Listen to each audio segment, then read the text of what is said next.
I'm going to shock the world here. There's no way you disagree with this. Stop. John Leahy? Yes. You're going to take a player spot away from a president? In my head, here's the box. I'm going to bring back the box. But then there's another box inside of it. You're in there. They roll 1 for 10. 10%.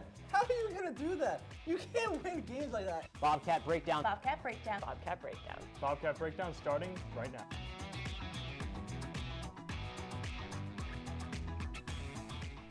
Welcome back to Bobcat Breakdown. I'm your host, Spencer Decker. Alongside me tonight are my two analysts, Keenan Mills and Seth Fromowitz.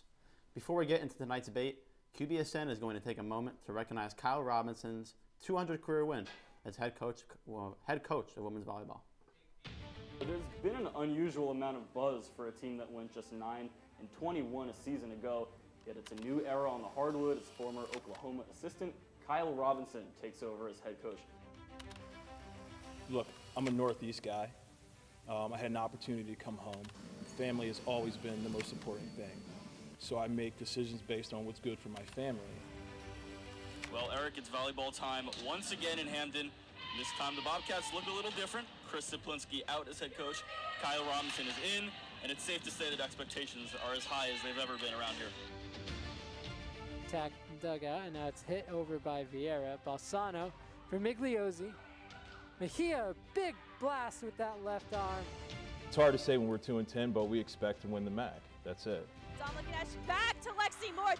She asked for that one. She said, give me one more. And then she spiked that straight down and got the point for the Bobcats. Hard swing blocked by Niagara. Kahn sets leg again. Feed that hot hand.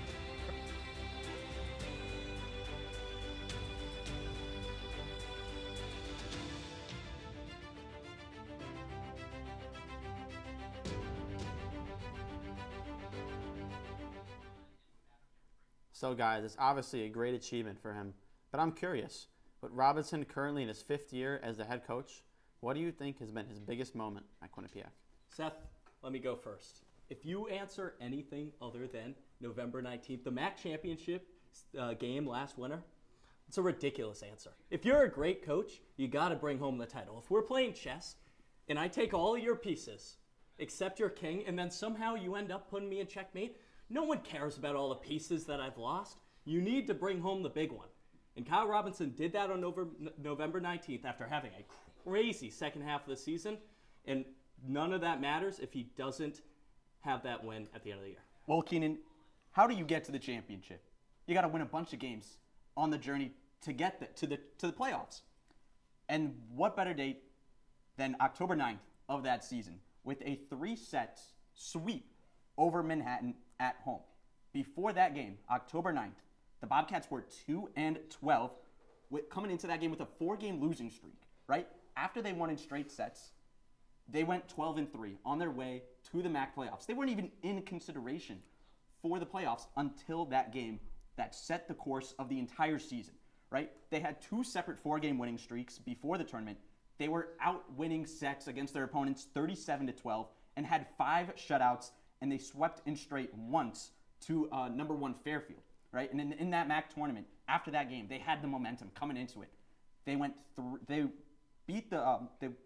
went 3-0 as the last seed in the tournament. So they beat number 3 Iona 3-1. They beat number 7 Ryder in straight sets 3-0, and then they beat the number 1 Fairfield 3-1 in the finals. But how do you get to the finals without that first game that sets the tone?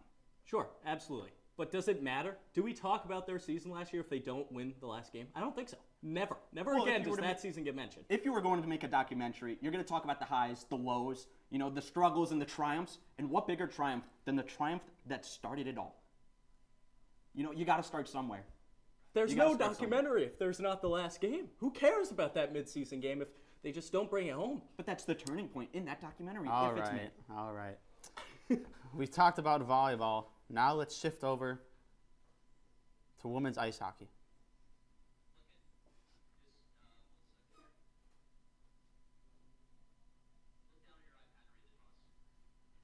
Last week on Friday, the Bobcats opened up ECAC play at home against Brown University.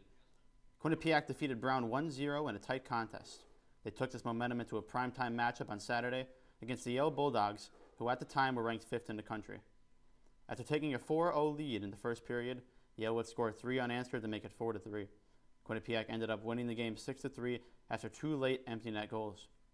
With the Bobcats barely slipping away in their 2 ECAC openers, how confident are you guys in this team as they continue regular season play, which consists of multiple ranked opponents? Keenan, I don't know about you, but I am very confident in this women's hockey team. I think they're 4-0 against ranked opponents this year already, and they're outscoring them 16-8. They're undefeated, right? They haven't even lost a game. They're 6-0. Logan Andres returning is absolutely huge. 6-year graduate student. She's arguably one of, if not the top 5 goalies in the NCAA currently, and dare I say all time, right? She's coming off of an ECAC MAC goaltending goalie of the week, right? Last season, the Bobcats beat Colgate twice, which is the only team right now that's ranked ahead of them in preseason rankings and the national rankings. Kaylin LaMarche, she's getting hot, right? Their last game against Yale, she had her first collegiate goal and an assist, and coming in to this season in the OWHL juniors, 42 games. She had 46 goals and 82 points. That's at least 1 goal a game and almost 2 points a game. And last year they went 17-5 in the ECAC. Why not this year? It's a great point. It's a great point, and I'm not arguing with you here. You have I am very confident in this team as well. They are an undefeated team, and this is an easy start to the season. It's very young. They have played close games against some teams maybe that they shouldn't have been close with, but at the same time, Yale is currently 7th in the nation, but they were 5th in the nation. They went up 4-0 in the first. They dominated that first 20 minutes of hockey, and then they kind of let it slip, but still, if you play close games, that's when it matters in March. You don't want to be whooping teams throughout the whole year because you don't learn from anything from that. You think women's soccer learned anything from beating that team 8-0 this weekend? Absolutely not. But that 1-0 victory over Brown, they learned how to be on the ice in those close games. Yeah, I do think that this team is going to make a serious run this year. One of the biggest questions was the departures and the newcomers, and I think those newcomers in Kaylin LaMarche, Emerson Jarvis, Julian Neris, they're absolutely stepping up, if not the ones that have stepped up for this team, that are certainly setting the tone that the Bobcats are still the Quinnipiac Bobcats, and that they're not a team to be messed with. I agree with you. Nice job, Seth. Thanks. All right. That was a great debate, guys, but unfortunately, we do have to take our first break of the night. Don't go anywhere, though, because when we come back, we'll be bringing back one of our old segments.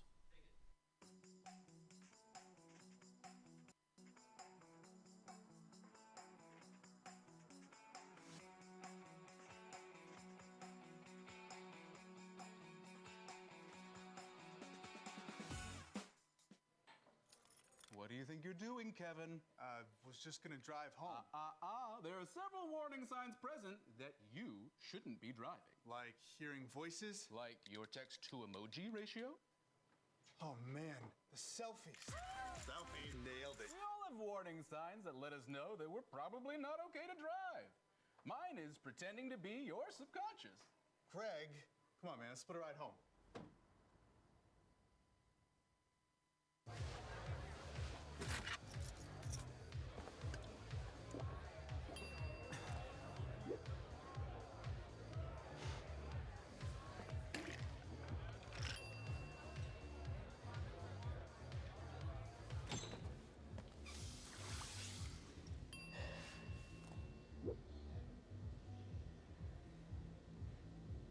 If you need to do something to feel okay to drive, you're not okay to drive.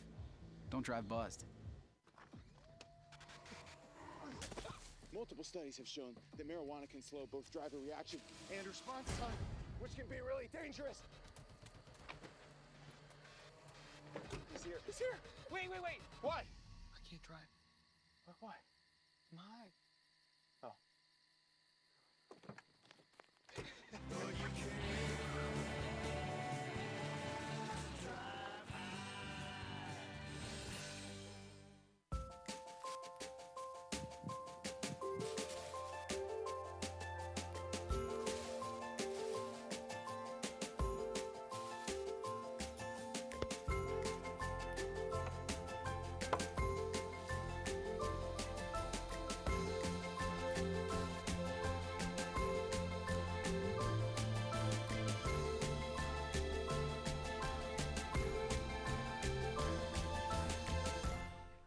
Thanks for sticking with us. Welcome back to Bobcat Breakdown. you're just joining us, I'm your host, Spencer Decker, alongside my analysts, Keenan Mills and Seth Fromwitz. We're bringing back the paddles tonight to play a quick game of yes or no, with our green representing yes and red representing no. I'll ask you guys both a question, and on the count of 3, you'll hold up the paddles to reveal your answers. You guys ready? Absolutely. I am absolutely ready. Great, let's get started. Starting off with volleyball. Should they continue to play their home matches at the Burt Kahn courts or look to move up to the M&T Bank Arena? Seth, what are you talking about? I think that it's time for an upgrade. Yes, I understand that the team themselves have said that they enjoy playing at Burt Kahn court. It's their court. But I think it's time for an upgrade. A D1 team should be playing at a D1 facility. The bleachers should not be single planks of wood. They should be in the nice comfort. The fans and spectators should be in the nice comforting seats of M&T Bank Arena. You see there, right? They packed the stadium. They can do it. They could pack the stadium. I think they could do it at M&T Bank Arena. Make the move. A D1 team should play in a D1 facility. Home is home at the end of the day. They're still in Hampden, right? And we're seeing other D1 teams make the transition to larger stadiums. Fairfield, they just got a new stadium. Wisconsin, they have a specific stadium, almost as big as the basketball court, just for volleyball. In Nebraska, you saw Nebraska play in the football stadium. They sold it out. I think if the volleyball team wants to pack more people in their court, they got to get a bigger court. Seth, you mentioned that it's still home. Up there, it's still Hampden, it's still Quinnipiac. I disagree. Home is where the heart is. And the heart is in Burt Kahn court. They haven't lost a game they haven't dropped a set home this season, and that's because of that court. They love it. They can't get enough of it. They are obsessed with this court. That place gets electric. You mentioned that it gets packed up, but if they play at the bank, there's going to be a lot of empty seats. Like that's a fact. But it's only a matter of time. You know, you play more games at M&T Bank. It's more inviting. It's easier to get to. It feels easier to navigate around than Burt Kahn in the Reckwell Center, right? It's a nicer facility. You don't know where the court is? No, I know where the court is because I've been here for so long. But I'm saying, the amount of times that I've been to that court, I've had to deal with people that have said, well, how do I get to the court? Where's the court? And I try to direct them. I even have them follow me. And they still get lost. That's happened 3 times, Max. I guarantee it. Listen, you don't know what kind of interactions I've had, right? A nicer facility is the way to go. And even so, a nicer facility is going to bring in better recruits, right? I'm not trying to throw shade at the current team. Right? What they're doing right now is absolutely fantastic. They're on a tear. They're on a tear this season, right? They're doing great at home. But I think if you want to be able to compete at the national tournament level, right, and not get bounced so early like they did last season, a nicer facility is going to bring in higher talent prospects. Whatever you want. All right. Moving to rugby, the team won by a scoreline of 80-0 this weekend and move on to 4-2 on the season. But will they win the national championship? Seth, I want to ask you a question. All right. Do you believe in miracles? I do believe in miracles. Then what are you doing holding the red sign? Because, listen, miracles. A lot of miracles, they happen because the history is so small, right? There's not enough history. But the road for this team to make it to the national championship, I'm not saying that they're not going to make a playoff run. They're going to make the playoffs. But they're going to have to either play Harvard, Dartmouth, or even both. What was the result of the last time they played Harvard? It wasn't great, but it was the first game of the season. It wasn't the first great. day I showed up to Okay, classes this year, I didn't have my best game. Right. All right. I didn't know how to take notes. What's the excuse for their last 8 games against Harvard? They haven't won their last 8 against Harvard. Their last win was in 2013. Do you know where I was in 2013? Probably smaller than you are now. Absolutely. I was in elementary school when that happened. I didn't even know I was going to be this short, right? You had so much hope. Their last win was in 2013. When was the last time they beat Dartmouth? Probably it's a little bit. But the games that they were playing are close. And if they make it to the playoffs, they have They're not national... close. The last 2 games of 20-plus, against Dartmouth, right? Dartmouth. The last 6 games against Dartmouth, they've given up over 40 points, right? And their margin has been over 20 points. So it's not close games that they're losing, right? They just haven't been able to defeat the Ivy Leagues. And you could say, oh, but they beat AIC 80-0. If you go onto AIC's schedule, they don't even have the Quinnipiac game listed, right? AIC doesn't even acknowledge it as a game. So how can you say that they're going to be able to compete against these Ivies? I'm a man of hope, Seth, and you can't fault me for that. I can't. I respect it, but we got to be They're gonna make make it. realistic. They're gonna make it to the playoffs, and they make some noise. 100%. Oh, I think they're gonna make some noise, but not enough. Not enough. All right, now from the grass to the turf. The men's soccer team have recorded 2 consecutive draws, but sit outside of a playoff spot at 9th in the table. My question to the two of you is, will they make the MAC playoffs? Oh I'm a hater. I'm sorry, but I've been a bit of a hater this show. I don't think they're gonna make it. They're winless in MAC play. They haven't won against an opponent. They've tied. They haven't been able to get that one goal that's gonna put them over the top. They're currently ranked 9th in a 6-seed tournament. I just can't. Like, miracles are one thing, but this is beyond a miracle. This is not more ridiculous than the rugby team winning a national championship. It's the playoffs. This team won the title last year. They've been the team of ties. It's easy to say. They have been. But do you think they return all these guys? These people that came back for a 5th year after winning a MAC title last year, just to go winless in the MAC? These guys have heart. What do the hungriest dogs eat the most? Wins? Wins, which they... Playoff chances. And they're going to make the playoffs. They're going to win out. They have a game on Wednesday. Then they have a game this weekend. They play 1-win Fairfield to close out the season. They're gonna munch on the opponents. Their best case scenario, in my mind, is 2 wins. 2 wins. Right? They need to beat Manhattan, Niagara, and Fairfield. Right? Manhattan's coming to them on the road. Manhattan is 3-3-1 on the road. Right? The last game against Manhattan, I believe they tied. Right? They tend to do that. Right. Ties are not going to get you in the playoffs. Wins are going to get you in the playoffs. Niagara is 1-5-3 on the road. More wins on the road than Quinnipiac has at home. Okay, but that's not a good record. Nor is Fairfield. These are not great teams that they're playing to end the season. They need to show up on Manhattan, get the cones out early, and they're going to play well. Listen, they have 2 home games. They've been shut out 6 times this year, 3 of them at home. Half their shutouts are at home. And one of them, at this point, last year, was against Manhattan. They only were shut out once, and that was against Manhattan last year. I just wish you had a little more faith. I wish I did too, but I can't ignore the numbers. All right, guys. Now I think it's time to head up to York Hill and talk some basketball. The women's team were placed 5th in the MAC preseason coaches poll, but do you think this is a fair ranking for Trisha Faber's side? What is your take on this? I think that they are just not going to be good this year. You think they're going to be good? Listen, what a turn of events. What a turn of events. 5th is ambitious for this team. 5th is crazy. 5th is too low. Who? When was the last time this team was ranked? Finished the season 5th. In the MAC. They lost 4 of their 5 leading scorers from last year, and that doesn't include Mackenzie DeWeese. College sports is a revolving door. What? You're never going to have the same team 4 years in a row. You're never going to do it. Never underestimate Trish Fabry.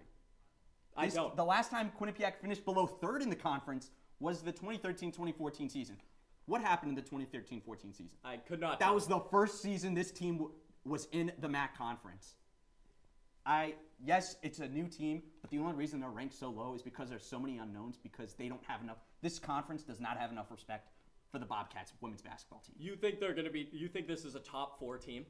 I think. Did so. you? We were both in Atlantic Niagara City. at number 1 is way too high. Way too high. The last time, way too high last year. This was their best season since before 2000. You know where I was 2000? Before 2000?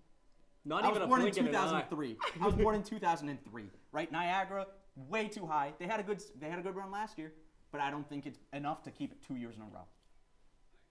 We were both in Atlantic City. We were. They did not deserve to win that game. They played terrible. I'm not saying that they deserve to win and that that's game, a better. but I'm saying that they deserve to be ranked higher than 5th. We're not talking about playoffs. We're talking about the preseason rankings. This is a worse team than we saw in Atlantic City last year. And that Atlantic City game was not pretty. What do you know about this year's roster? Jackie Grisdale. Absolutely. That's it. That's it. So you can. So I don't even want to hear it. I don't even want to hear it. All right. Finally, to the men's side, who were also placed 5th in the MAC preseason coaches poll. I'll ask you guys the same question. Do you think this is a fair ranking of Tom Pecora's squad? Oh, my God. Guess what I'm going to say? Guess where I think? something stupid. This basketball program is going to do some damage this year. 5th is too low for this men's team as well. Matt Belanc keeps getting snubbed. He keeps getting snubbed on these preseason. His return is huge. He's a 1,000-plus point scorer. Do you know how important He's been here like 7 years. Listen, but that's important. His return is important. He's going to help lead this team. And this is the most height that they've had in the last 5+ years, right? And by most height, I mean 6 feet 5 inches. My fault, right? This is the most that they've had in the last 5 years. Richie Springs joins the program. National championship experience with UConn last season. That's monumental. Elijah Taylor, this is his revenge season. He was supposed to play last season, but he had a lower body injury, and he was out for the entire season. But he's going to do some damage this year. And I think 5 is just too low for this Quinnipiac team. I think it's right around where they're going to be. I think the MAC is wide open. Obviously, Ricky Pitino, he's gone, right? So Iona, they brought in another coach, but they're not going to be the juggernaut that they always are. I think that they got some good guys on that team. Tom Pecora, he's been on that bench before. He knows this roster. So Savion Lewis coming off the bench. He didn't play a lot of minutes last year. We'll talk about that later. But this team knows each other. Matt Belanc, he's going to average 12 to 14 points a game like he's been doing since I was like 16. I think he's going to approach 20 points a game. I think he's going to need 20 points a game. What is going to be different from last year to this year? The amount of space that's going to be able to be created on the floor. Because they have more height, they have more guys that can fill in the lanes. They're going to be able to spread the ball around so much more and be able to create space. He's also going to be taking like 35 shots a game. Hey, man, all it takes is one. All it takes is one to get hot. I do agree with you. I think this team is going to be really interesting. I think they got some hope. Richie Springs, have you won a national championship, Seth? I have. I can't say that I have. Yeah. I've been a part of a school that's won a national championship, but that's a different sport. He's coming in from the University of Connecticut. He might not get a whole lot of minutes. I don't see him in the starting 5. I don't foresee him in the starting 5. I think he's going to be, at best, starting the season 6-man, and he's going to find his way into the rotation. I think he's going to be in the starting rotation by winter break this year. They're bringing back Otieno, who was great for them last year. Also, right, there's 5 spots on a basketball court. Okay, but they're both big dudes. How many big dudes are you going to have out there? You're going to have 2. You're going to have a center and a power forward. So I had Rehad Favors. I did too. I did too. I watched while we were in class this morning, I was watching his mixtape. And this guy catches and shoots from anywhere, Seth. I think he's not going to start either. This team's bench is going to be really deep, but that also means, hey, the starters aren't that great. Let's go to the bench. So I think 5 is right around where they are, and that guy coming off the bench, disgusting. All the points you're making makes it sound like, to me, more and more reason why they're going to be finishing above 5th. Like you mentioned, Patino's gone. Iona is not going to be the powerhouse that they were these past 2 seasons. The MAC is wide open. Why not the Bobcats? Why not? I think they have a couple of huge losses, specifically at point guard, the rest of their lineup. I think that they have huge spots to fill, and they didn't go in the recruiting and didn't get those perfect spots for them. New height, new space, new team, above 5. All right, guys, that was a lot of fun debating, and I sure had a lot of fun listening to you guys go at it. I hope all of you at home did as well, but now it's time for our final break of the night. Don't go anywhere, because when we come back, myself and the guys will give our final roars.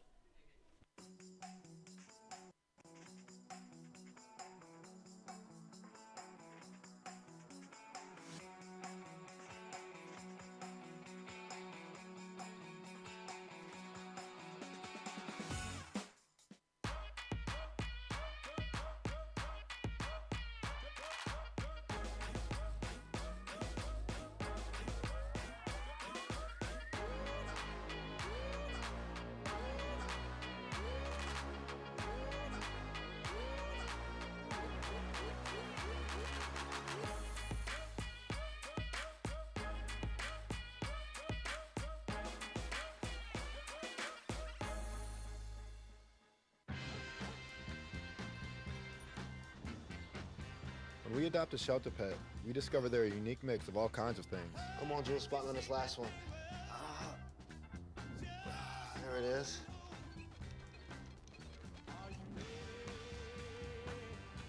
Keep going with it.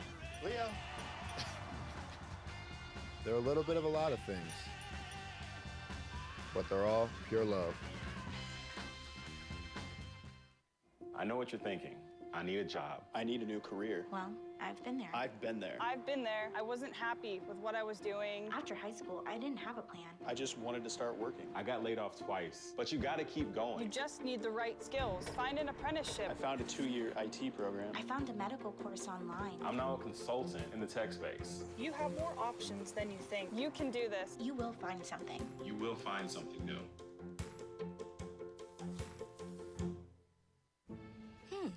Maybe you can make retirement happen. After all, you made home ownership happen. Homeschooling yourself on loans, beefing up your credit score. So I'm pre-approved. You were like, yes! Sorry. Color coding listings, ticking boxes, and flushing every toilet in a 20-mile radius. Home sweet home. You aced house hunting. Now get the tips you need to get on track at aceyourretirement.org. Welcome back to Bobcat Breakdown. It's time for our final roars. Set, start us off. Last time I was on, I talked about how important it was for seniors and graduate students to make their returns this year for Quinnipiac. But tonight, I want to dive a bit deeper and talk about Savion Lewis. Lewis enters this season as a graduate student after taking a redshirt season in the 2018-2019 season. His career at Quinnipiac was not easy, with 8 games his first season, a COVID-shortened sophomore season, and suffering a season-ending ACL injury 8 games into his junior season. His road to recovery was difficult, but he persevered and made his return to the court last season, playing in 21 games before unfortunately suffering another injury. This year, Lewis will return to the court as he will help lead a new-look Bobcat team, and we hope that this season sees a lot more of number 3 on the court. When I was a kid, the one thing that was constant was the New England Patriots. Phenomenal regular seasons here and there, and finally, when I was 8, for the first time I can remember, they reached the Super Bowl. But the gosh darn New York Football Giants stood in their way. But the one constant, the New England Patriots were always in the mix. And finally, in 2014, they broke through and brought Foxborough another title. When I was the first year here at Quinnipiac, amidst a pandemic, and what can I now say was a very lazy first year, the one constant was Dave Clark and the women's soccer team. They were always in the mix. But then 2 years in a row, the gosh darn Monmouth Hawks stood in their way in the championship game. And finally, last fall, they finally lifted a MAC title on their home field here in Hamden. This year, they lost the face of the team, but they didn't step off the gas. And now, in what will be my last fall watching this team from the bleachers, they are flat out disgusting. Expected to go undefeated in conference play. Looking to go back-to-back. They are outscoring teams 39-13. They are clear in first place by 8 points. Just wild stats. And now they have a chance to have an immaculate season. No losses. Regular season champions, MAC champions, all with no losses. Can they do it? Or there'll be another helmet catch to stop perfection. I guess we'll just have to wait and see. Something I've learned in my first 9 weeks on campus is the impact international players have on collegiate sports at Quinnipiac. There's one team I want to highlight that I think has some of the best international players here. That is the men's tennis team. This team features players like Finn Burge from New Zealand, Carlos Rancimo from Spain, and Ayato Arakaki from Japan. They might be a team that has less than 1,000 followers on Instagram, but they deserve more attention. A lot of people don't watch tennis because they claim it to be boring, but I don't think it's boring at all. Have you ever seen the speed they spike the balls at? On the serve, it usually comes in at speeds of 100 kilometers an hour. In terms of the team, they've been doing well in their season opening invitations, winning games at Brown, Yale, and Fairfield. The main question, though, is what does it take for them to win the MAC? They lost last year in the first round, struggling against Siena, where they only won 2 of their 6 single matches. With the women's team winning the MAC last year, they figured it was time to change some things around. They hired a new coach in Brian Adinolfi. Adinolfi is a former graduate at the University of Connecticut, where he served as a captain of the tennis team in 2001. He might just be the leader they need to bring the team to that level. The Bobcats are ready to play on the newly built outdoor tennis courts as they take on a soon-to-be MAC team, the Merrimack Warriors, for their first individual match tomorrow afternoon. Well, guys, unfortunately, that is all the time we have tonight on Bobcat Breakdown. Thanks for hanging with us on this Tuesday night. Make sure to go follow us on social media at Q30TV and check out our website at Q30TV.com. From the producers and everyone behind the scenes, he's Keenan Mills, and that's Seth Fromowitz, and I'm Spencer Decker. Have a great rest of your night.